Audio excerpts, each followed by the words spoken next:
মেরাজ রজনীতে সাইয়েদেনা জিব্রাইল সিদরাতুল মুনতাহা পর্যন্ত গেলেন। ওইখান থেকে দুইটা ঝর্ণা বা নদী নেমে গেল। বিষ্ণু বললেন, জিব্রাইল, এই নদী দুইটা কোন নদী? সাইয়েদেনা জিব্রাইল বললেন, এই দুইটা নদী সিদরাতুল মুনতাহা থেকে পৃথিবীর দিকে নেমে গিয়েছে। এর একটা হচ্ছে ইরাকের ফোরাত নদী, আর একটা হচ্ছে মিশরের নীল নদী। এরপরে সাইয়েদেনা জিব্রাইল বললেন, ইয়া রাসূলুল্লাহ, ইয়া হাবিবাল্লাহ, এই জায়গার নাম হলো সিদরাতুল মুনতাহা। এখানে একটা বড়ই গাছ আছে, এইটা হলো আমার লাস্ট ডেস্টিনেশন, বর্ডার এরিয়া। এই বর্ডার এরিয়ার উপরে যাওয়ার ক্ষমতা আমার নাই। 1 ইঞ্চি উপরে গেলে আমার পাখাগুলোর জ্বালিয়ে সারখার করে দিবে কে? সৃষ্টির শুরু থেকে আজ পর্যন্ত যত নবীর কাছে আমি ওহী নিয়ে দুনিয়ার বুকে নাজিল হয়েছি গো নবী, এই সিদরাতুল মুনতাহায় কান লাগিয়ে আল্লাহর কথা শুনেছি। আজ পর্যন্ত আমিও আল্লাহরে দেখি নাই। নবী গো, আমি তো আল্লাহরে দেখি নাই, এটা আমার লাস্ট এরিয়া। আমার যে দেখেন আপনি কোরআন নাজিল করে উপরের দিকে উড়াল দিতে, আমি উড়াল দিয়ে এখানে এসে বসে থাকি। সুবহানাল্লাহ পড়েন। এর উপরে আমি যেতে পারবো না, পাখাগুলো জ্বলে যাবে, যাওয়ার পারমিশন নাই। তবে আপনারে পারমিশন দিছে কে? আমি এইখানে দাঁড়িয়ে রইলাম, আপনার মিটিং আল্লাহর সাথে শেষ করে আপনি নেমে আসেন গো নবী। নবী যান, আপনার মিটিং এর জন্য, আপনাকে সারপ্রাইজ দেওয়ার জন্য আপনার অপেক্ষায় আল্লাহ অপেক্ষমান। সুবহানাল্লাহ। তার মানে ফেরেশতা যেখানে শেষ, বিশ্বনবীর খেলা ওইখানে শুরু, ঠিক কি না?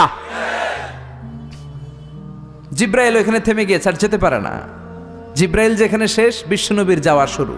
তার মানে মানুষ যদি শ্রেষ্ঠ হয়, সে ফেরেশতাকে ছাড়িয়ে যায়, আর মানুষ যদি নিকৃষ্ট হয়, তাহলে সে পশুকেও হার মানায়, ঠিক কি না? আপনি কখনো শুনছেন একটা সিংহ আর একটা সিংহকে মারে?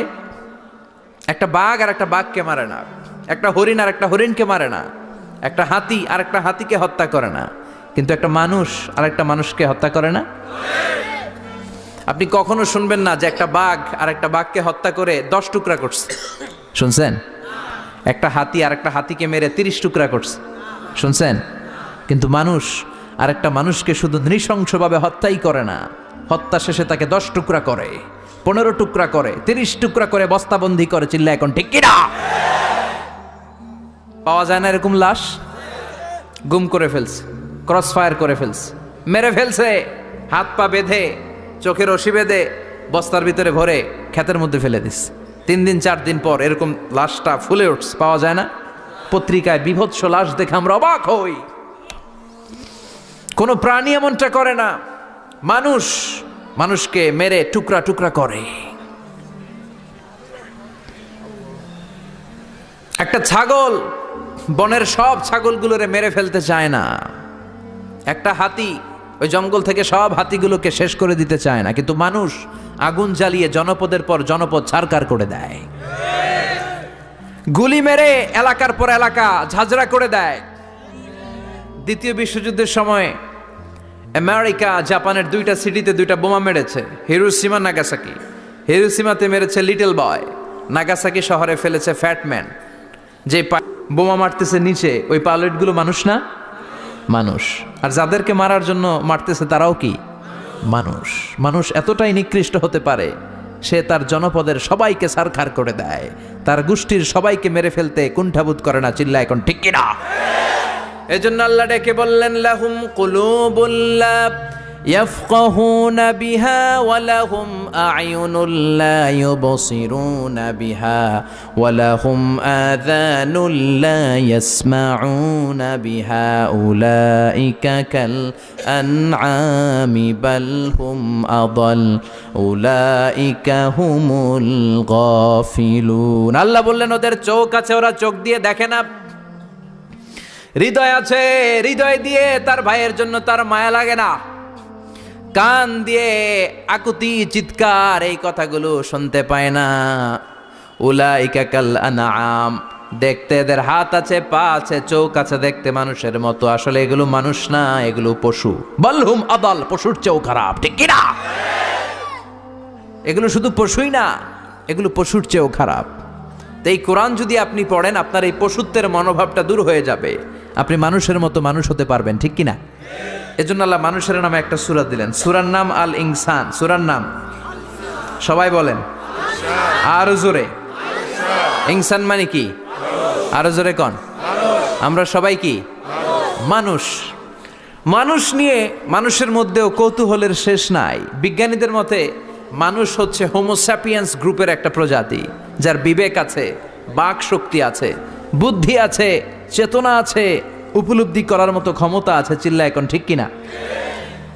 মানুষের আসল রূপটা কি, মানুষ আসলে কেমন, এ নিয়ে মানুষেরই গবেষণার শেষ নাই। আপনারা একজন জার্মানি দার্শনিক আছে কার্ল মার্কস, নাম শুনে থাকবেন, শুনছেন না?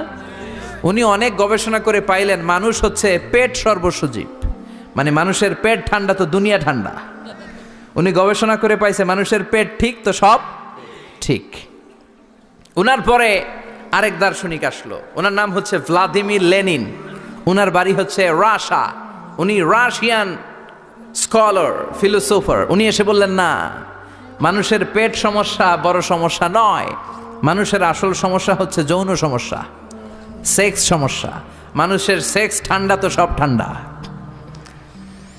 চার্লস ডারউইন, ইংল্যান্ডের আরেক দার্শনিক, উনি এসে বললেন তারা দুজন যা বলছে সব ভুল বলছে। মানুষের পেটের সমস্যা আসল সমস্যা না, মানুষের সেক্স সমস্যাও আসল সমস্যা না। আসলে মানুষ মানুষই না, মানুষ হলো বান্দর। মানুষ কি?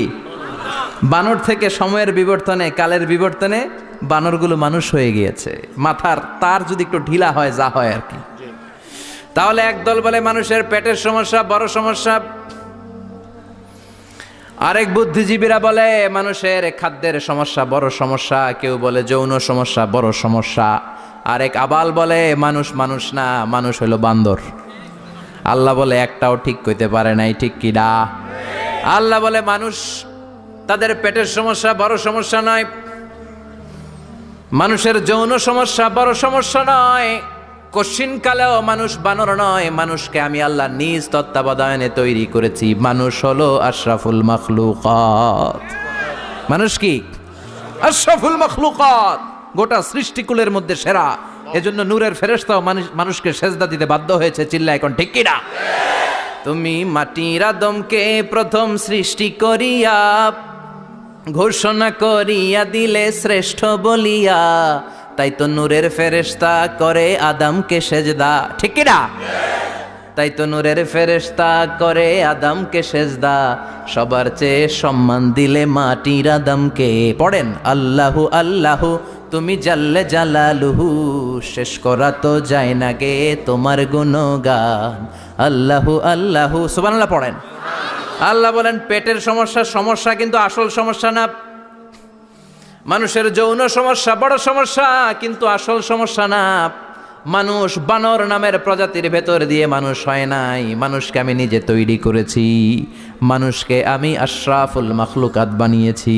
সুবহানাল্লাহ। বুখারীর বর্ণনা, লাম্মা খালাকাল্লাহু আদম ওয়া কানা তুলুহু 60 যিরাআন। আল্লাহ যখন সাইয়েদনা আদমকে তৈরি করলেন 60 হাত লম্বা করে তৈরি করলেন। কয় হাত? আপনি কয় হাত? আমি কয় হাত? আমরা কয় হাত?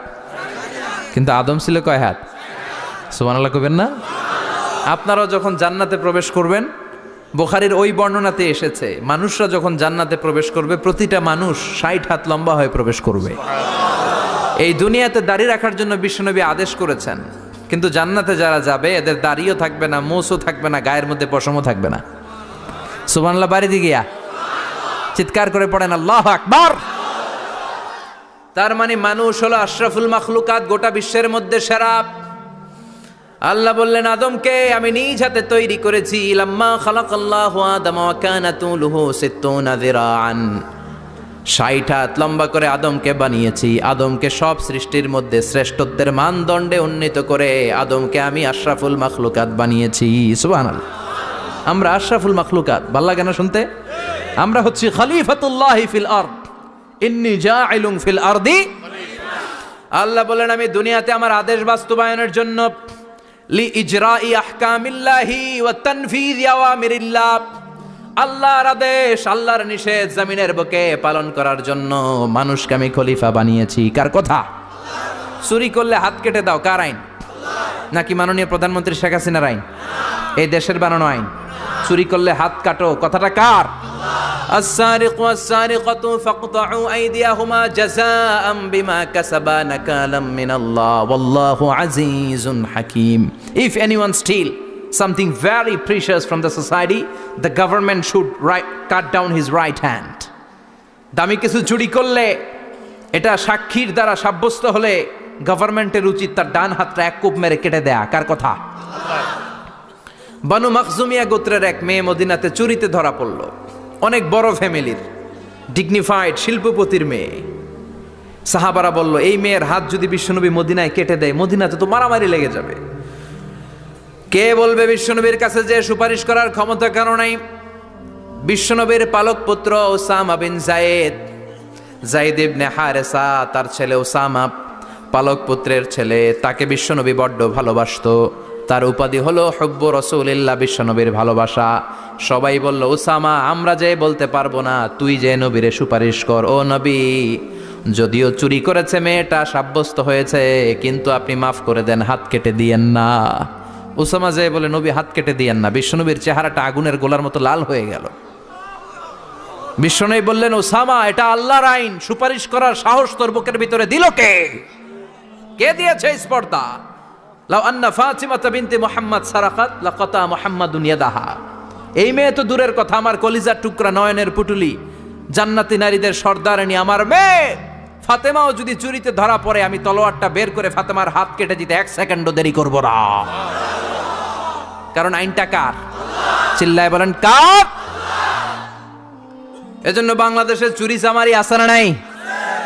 হাজার হাজার কোটি টাকা উধাও হয়ে যায়, আছে না নাই?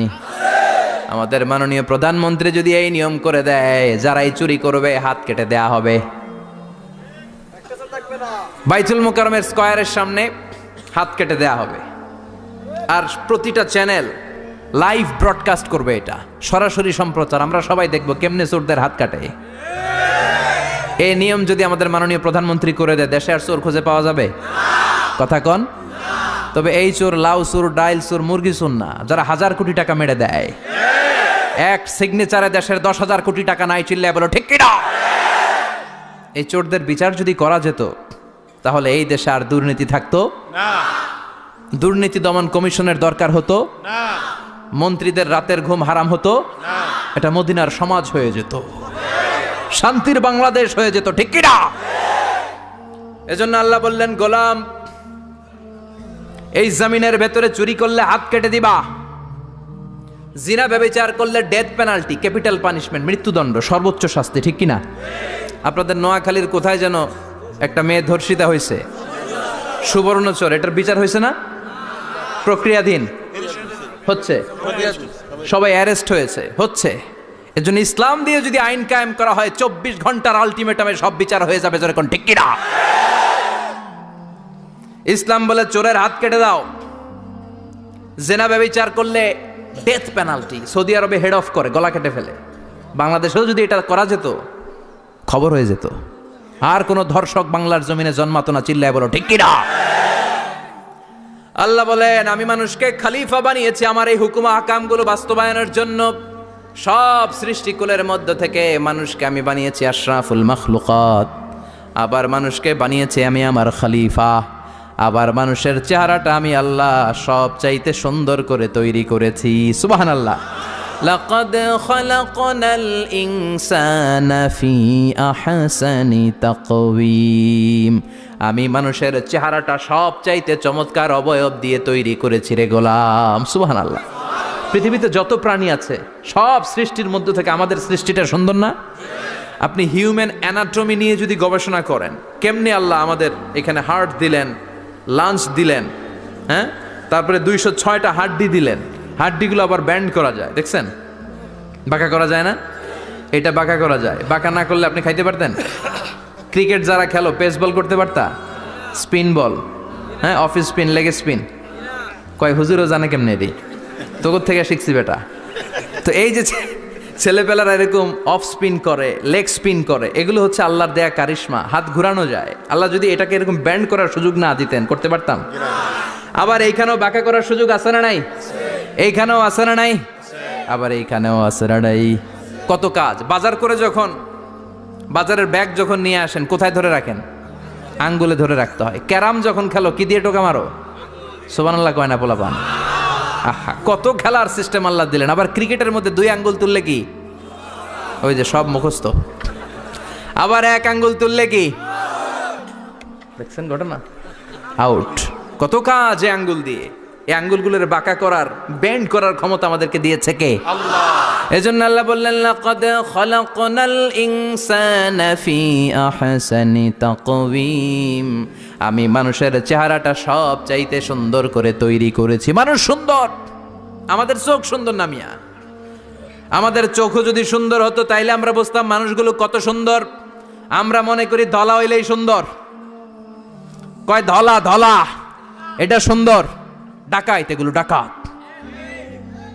একটা মানুষের চেহারা স্কিন যদি কালো হয় এর মধ্যে একটা সৌন্দর্য আছে না নাই? একটা মেয়ের স্কিন যদি কালো হয় তারপরও চেহারায় সৌন্দর্য আছে না নাই? কয় না হুজুর আমার বউ সুন্দর না, কালা কালা। আছে না নাই? তুই ডাকাইত। তুই কি? একজন মানুষের চেহারা যেরকমই হয় আপনি খেয়াল করে দেখবেন তারপরও তার অবয়বের মধ্যে একটা এক্সট্রা অর্ডিনারিটি আছে, কারোর সাথে কারোটা মিলে না। সুবহানাল্লাহ পড়েন। এজন্য প্রতিদিন স্ত্রীরে বলবেন, স্ত্রী তুমি সুন্দরী, তুমি অনন্যা, তোমার চাইতে সুন্দরী গোটা বিশ্বে কেউ নাই। কইবেন না? মুরব্বীরা কয় না, কইতাম না, আগে কইয়া ফেলাইছি। এগুলো বলবেন। এগুলো বললে স্বামী স্ত্রীর মধ্যে ভালোবাসা বাড়াই দিবে কে? আল্লাহ।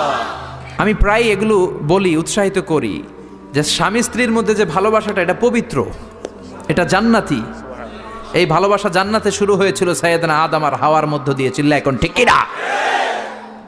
স্বামী স্ত্রী দুইজনে একের হাতের সাথে আরেকজনের হাত মিলালে হাতের সগীরা গুনাহ মাফ করে কে? আল্লাহ। স্ত্রীর চেহারার দিকে নজর করে তাকালে চোখের গুনাহ মাফ করে দেয় কে? আল্লাহ। স্ত্রীর জন্য প্রতি মাসে যে খরচ দেন এই টাকাগুলো সদকা দেওয়ার সওয়াব আছে না নাই? আছে। স্ত্রীকে যে দামি দামি ভ্যানিটি ব্যাগ কিনে দেন এটা তো সওয়াব আছে না নাই? আছে।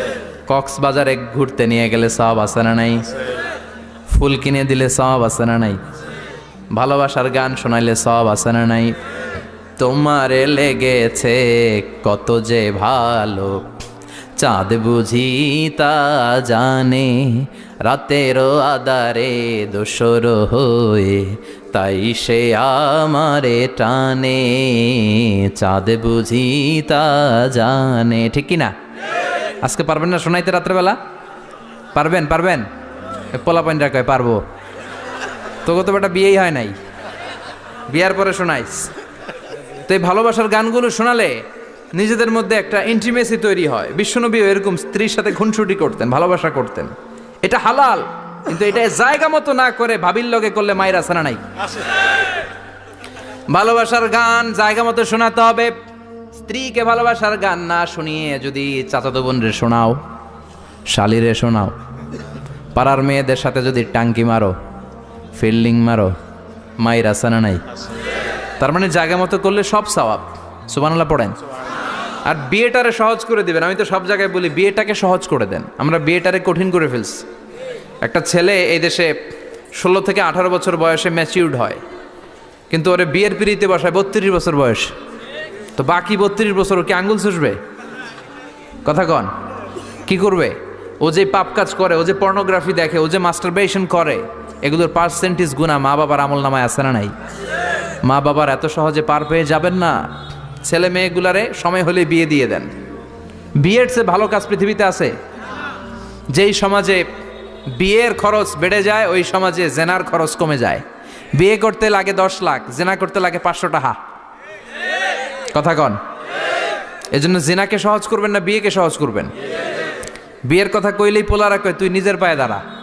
তো এতদিন ও কার পায়ে দাঁড়াইছে? সহজ করবেন তো? নোয়াখালীর ভাইরা, আল্লাহ তুমি বোঝার তৌফিক দাও। এরপর আল্লাহ বললেন আমি মানুষকে শুধু আশরাফুল মাখলুকাতি বানাই নাই, আমার খলিফাই বানাই নাই। মানুষের চেহারাটা শুধু আমি সুন্দর করে দেই নাই, গোটা বিশ্বের মধ্যে মানুষকে আমি সবচাইতে শক্তিশালী করেছি। সবচেয়ে শক্তিশালী কে? মানুষ। চিল্লায় বলেন শক্তিশালী কে? আল্লাহ যখন পৃথিবী বানালেন, মুসনাদে আহমদ ইবনে হাম্বালের বর্ণনা, পৃথিবী কাঁপাকাঁপি শুরু করলো। খালি কাঁপে, খালি কাঁপে। পৃথিবীর কাঁপাকাঁপি বন্ধ করার জন্য আল্লাহ পৃথিবীর মধ্যে 7টা টেকটনিক প্লেট বসিয়ে দিলেন। 7টা পাহাড়, 7 tectonic plates creates the mountain range on earth. এই 7টা প্লেট পৃথিবীতে টিলা টপ্পর তৈরি করেছে। হ্যাঁ, পৃথিবীব্যাপী যত পাহাড় আছে এই টেকটনিক প্লেটের কারণে। ওয়াজআলনাল জিবালা আওতাদা, পৃথিবী কাঁপতে শুরু করলো সৃষ্টির বড়। পৃথিবীর কাঁপাকাঁপি বন্ধ করে দেওয়ার জন্য আল্লাহ পৃথিবীর ভেতরে পাহাড় ঢুকিয়ে দিলেন। পাহাড় পেরেকের মতো গেড়ে দেওয়ার পরে পৃথিবীর কাঁপাকাঁপি বন্ধ হয়ে যায়। সুবহানাল্লাহ।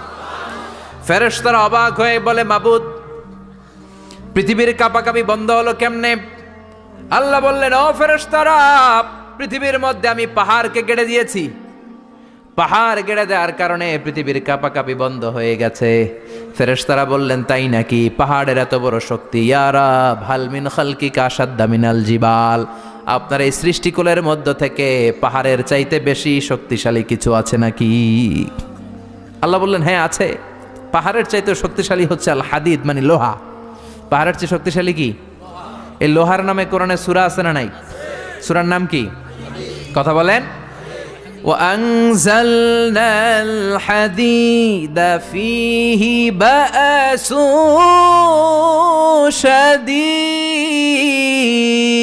شديد। আমি আকাশ থেকে জমিনের মধ্যে হাদিদ মানে লোহা পাঠিয়েছি। লোহার মধ্যে আছে প্রচন্ড শক্তি। ওয়া মানাফিউ লিন্নাস, লোহার মধ্যে আছে মানুষের জন্য উপকার। পৃথিবীতে এমন কোনো জিনিস নাই যে এই জায়গায় লোহা নাই, ঠিক কি না? বিমান বানাতে লোহার দরকার আছে না নাই? ঘড়ি বানাতে দরকার আছে না নাই? আংটি বানাতে দরকার আছে না নাই? গাড়ি বানাতে, বাড়ি বানাতে, সব বানাতে কি লাগে?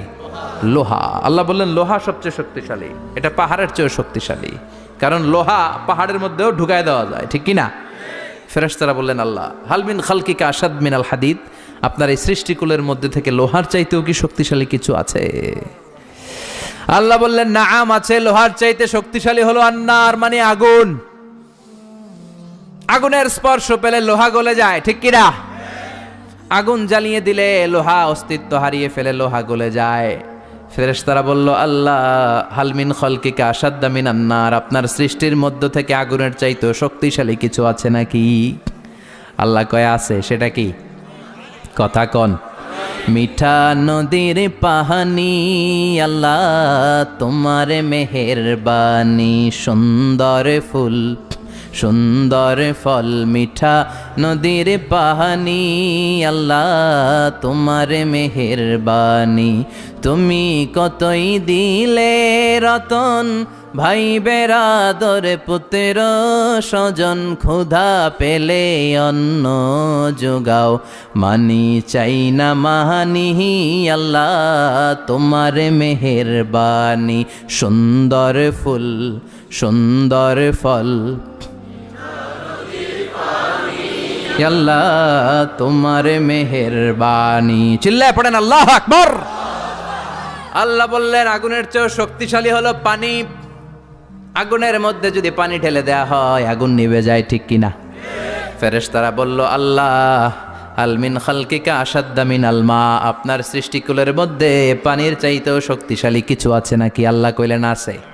সেটা হইল আর রিহ, মানে বাতাস। সুবহানাল্লাহ কোন। কারণ বাতাসের ঝাপটায় পানি দোলা খায়। বাতাসের ঝাপটায় পানির মধ্যে উচ্ছ্বাস তৈরি হয়, সাগরে জলোচ্ছ্বাস হয়, ঠিক কি না? বাতাস ধাক্কা মারলে পানিতে দোলা লাগে, সিডর হয়, নার্গিস হয়, আইলা হয়, মহাসেন হয়, ঘূর্ণিঝড় হয়। পানির চাইতে বাতাস বেশি শক্তিশালী।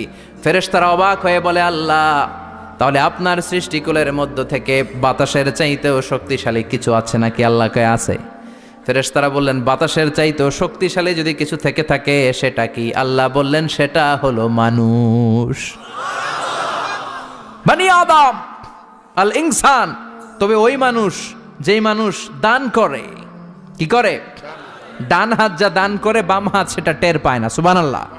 আল্লাকা সিররুন ইনদাল্লাহ বাইনাকা আনতা ওয়া বাইনাল্লাহ, আল্লাকা সাদাকাতুন তাখফা লা ইয়ালামুহা ইল্লাল্লাহ, আল্লাকা সিররুন ইনদাল্লাহ বাইনাকা আনতা ওয়া বাইনাল্লাহ, আল্লাকা সাদাকাতুন তাখফা লা ইয়ালামুহা ইল্লাল্লাহ। সুবহানাল্লাহ পড়েন। তোমার কি এমন কোন আমল আছে নাকি যে আমল আল্লাহ ছাড়া কেউ জানে না? তুমি এমন কোন গোপন দান করেছো নাকি যেই দানটা আল্লাহ ছাড়া কেউ দেখেনি? ঠিক কি না? গোপন দান আল্লাহর রাগকে কমিয়ে দেয়। তাহলে ওই মানুষ ওই বাতাসের চাইতেও শক্তিশালী যে মানুষ ডান হাতে দান করলে বাম হাতও টের পায় না। মানুষ টের পাওয়া তো দূরের কথা, চিল্লায় পড়েন আল্লাহু আকবার। এজন্য আল্লাহ বললেন, মানুষকে আমি আশরাফুল মাখলুকাত বানালাম, মানুষকে আমি আমার খলিফা বানালাম, মানুষের চেহারাটা সুন্দর করলাম, আবার মানুষকে আমি সব চাইতে শক্তিশালী করে বানালাম। তার এই আল্লাহর কোরআন যদি ঠিক মতো পড়া যায়, মানুষের মতো মানুষ বানিয়ে আপনারা জান্নাতি বানাবে কে? তার মানে এই কোরআন পড়লে মানুষের মতো মানুষ হওয়া যায়। চিল্লায় বলেন, কি হওয়া যায়? সবাই বলেন, মানুষের মতো মানুষ হতে চান তো সবাই?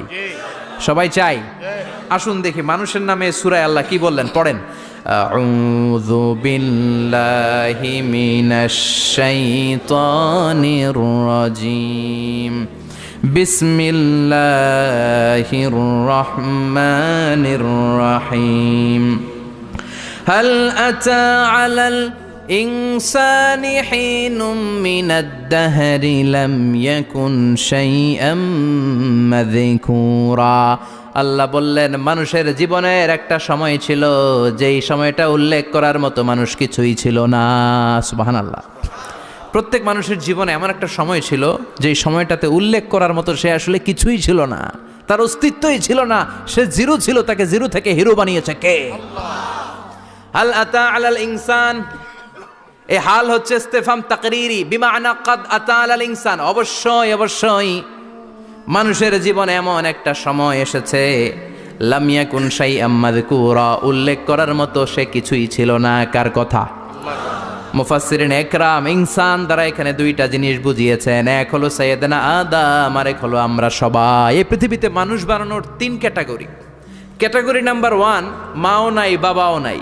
এই সিস্টেমে আল্লাহ কার বানাইছে? কথা বলেন। আবার শুধুমাত্র মা আছে বাবা নাই, এই সিস্টেমে কাকে বানালেন? আবার বাবাও আছে মাও আছে, এই সিস্টেমে কারে বানালেন? আমাদেরকে বানালেন। আবার সাইয়েদনা আদমকে আল্লাহ যখন বানালেন, তিনি বানালেন মিন তিনিন লাযিব, এঁটেল মাটি থেকে বানালেন।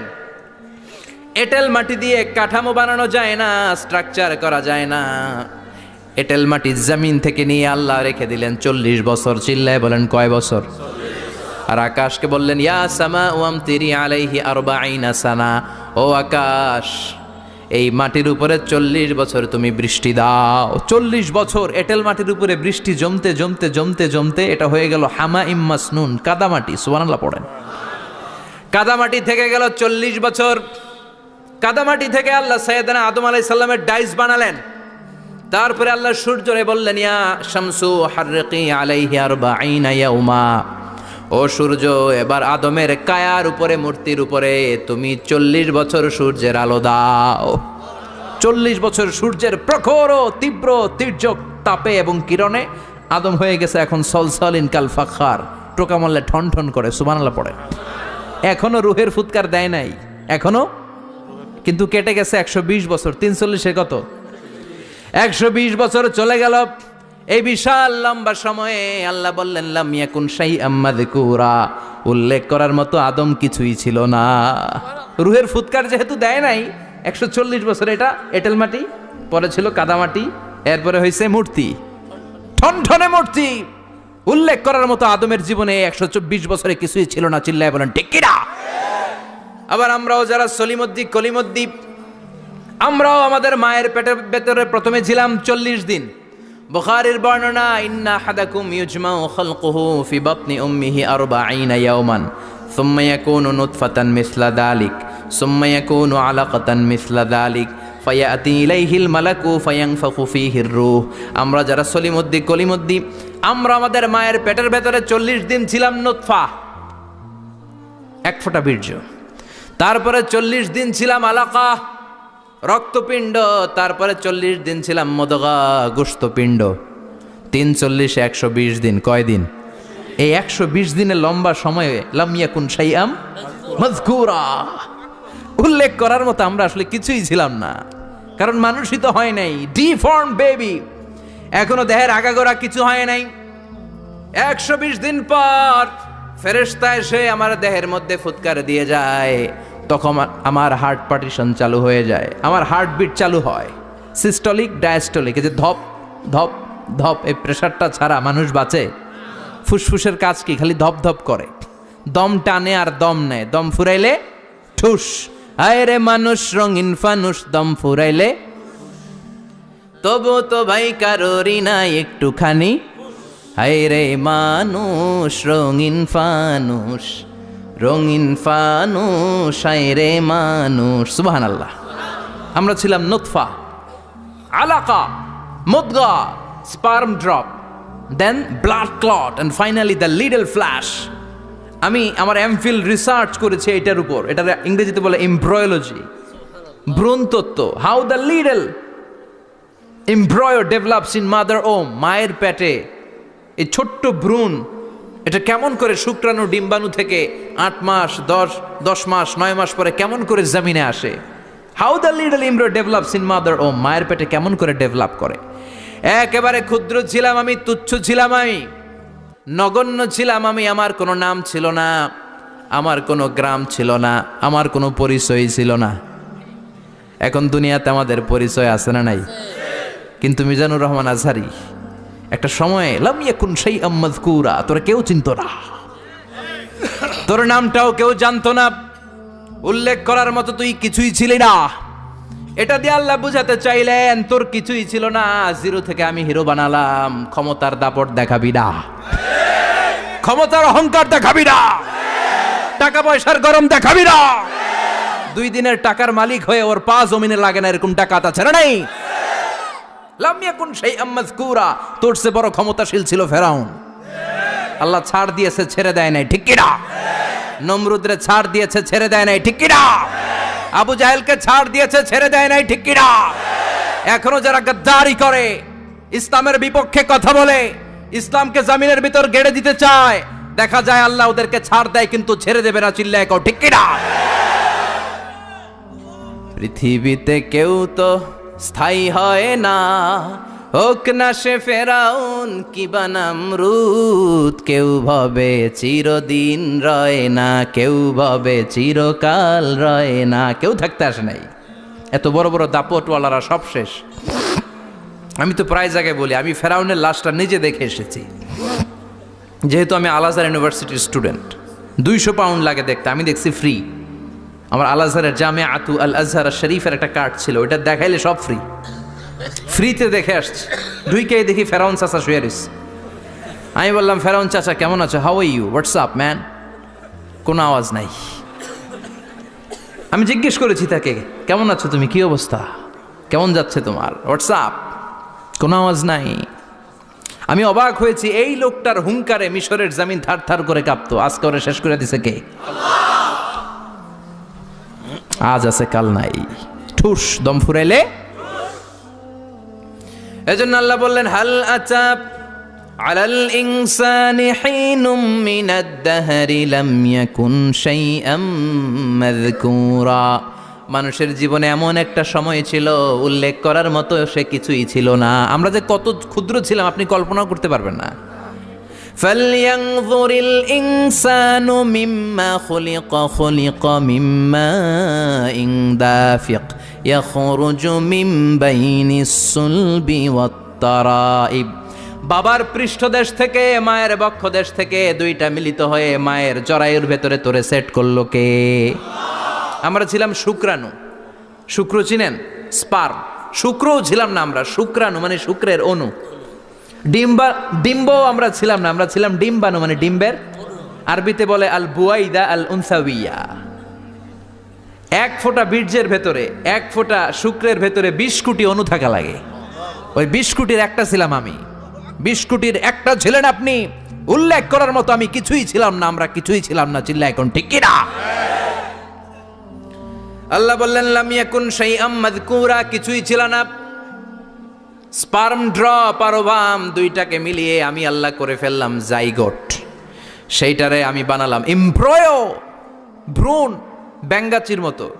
শীত বর্ষাকালে বৃষ্টির পরে দেখবেন ব্যাঙের বাচ্চাগুলো খালি ছোটাছুটি করে, তাই না? কালো কালো দেখা যায় না? আমরা প্রত্যেকে এরকম ব্যাঙের বাচ্চার মতো ছিলাম। হাত পা তো দূরের কথা, ব্যাঙের বাচ্চার মতো ছিলাম। মায়ের জরায়ুর দেয়ালে লেপ্টে ছিলাম। আমাদের হাত ছিল না, আমাদের পা ছিল না, কিচ্ছু ছিল না। সেখান থেকে আল্লাহ আমাদেরকে বড় করতে লাগলেন। এরপরে আমরা হয়ে গেলাম ফেটাস, ডেভেলপড স্টেজ। 120 দিন পরে আল্লাহ তাআলা আমাদের রুহের ফুৎকার দিলেন, আমার হার্ট দিলেন, আমার লাংস দিলেন, আমার গল ব্লাডার দিলেন, আমার কিডনি দিলেন, আমার লিভার দিলেন, আমার ইন্টেস্টাইন দিলেন, আমার দেহের ভিতরে তিনি রক্ত ঢুকিয়ে দিলেন। আমার কলবের এই ধাক্কাধাক্কি শুরু হয়ে গেল। আল্লাহ বললেন, এই কলবটা সব চাইতে দামি অঙ্গ, কলবের মধ্যে জিকির ভরতে হবে কার? লা ইলাহা